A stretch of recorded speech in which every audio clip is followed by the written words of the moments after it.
ولا يزال الرجل يتقرب بالنوافل حتى احبه، اور بندہ نوافل کے ذریعے، نفل عبادات کے ذریعے میرا تقرب حاصل کرتا ہے، برابر نوافل کے ذریعے میرا تقرب حاصل کرتا رہتا ہے، حتی احبہ، یہاں تک کہ میں اس سے محبت کرنے لگتا ہوں۔ اللہ کی نظروں میں چہیتا بندہ بننا ہے، اللہ کی نظروں میں محبوب بننا ہے، نوافل کا اہتمام کرنا ہوگا۔ صحابہ کرام رضوان اللہ علیہم اجمعین کے یہاں نوافل کا اہتمام تھا۔ اللہ کے نبی صلی اللہ علیہ وسلم کو معراج کرائی گئی، اللہ کے نبی صلی اللہ علیہ وسلم نے حضرت بلال حبشی رضی اللہ تعالیٰ عنہ کی قدموں کی آہٹ اللہ کے نبی صلی اللہ علیہ وسلم نے جنت کے اندر اپنے آگے آگے سنی۔ اللہ کے نبی نے حضرت بلال سے پوچھا، اے بلال کون سا عمل کرتے ہو، کون سا ایسا اسپیشل عمل ہے جس کے ذریعے، جس کی وجہ سے تمہیں یہ مقام حاصل ہوا ہے، تمہیں یہ مرتبہ حاصل ہوا ہے؟ حضرت بلال رضی اللہ تعالیٰ عنہ کہتے ہیں، اللہ کے نبی صلی اللہ علیہ وسلم مجھے نہیں معلوم کہ میں کوئی بہت بڑی عبادت کرتا ہوں، کوئی بہت بڑا عمل کرتا ہوں، سوائے اس کے کہ میں جب بھی وضو کرتا ہوں، وضو کرنے کے بعد نوافل ضرور ادا کرتا ہوں۔ وضو کرنے کے بعد میں 2 رکعت 4 رکعت جتنی اللہ نے مجھے استطاعت دی ہے، میں نوافل کا اہتمام ضرور کرتا ہوں۔ یہ نوافل ہیں جو اللہ کی نظروں میں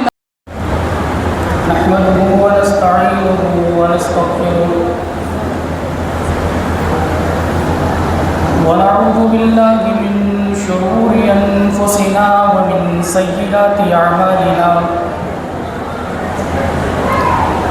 من يهده الله فلا مضل له ومن يضلل فلا هادي له، وأشهد أن لا إله إلا الله وحده لا شريك له، وأشهد أن محمدا عبده ورسوله، يا أيها الذين آمنوا اتقوا الله حق تقاته ولا تموتن إلا وأنتم مسلمون، يا أيها الناس اتقوا ربكم الذي خلقكم من نفس واحدة وخلق منها زوجها وبث منهما رجالا كثيرا ونساء، واتقوا الله الذي تساءلون به والأرحام إن الله كان عليكم رقيبا،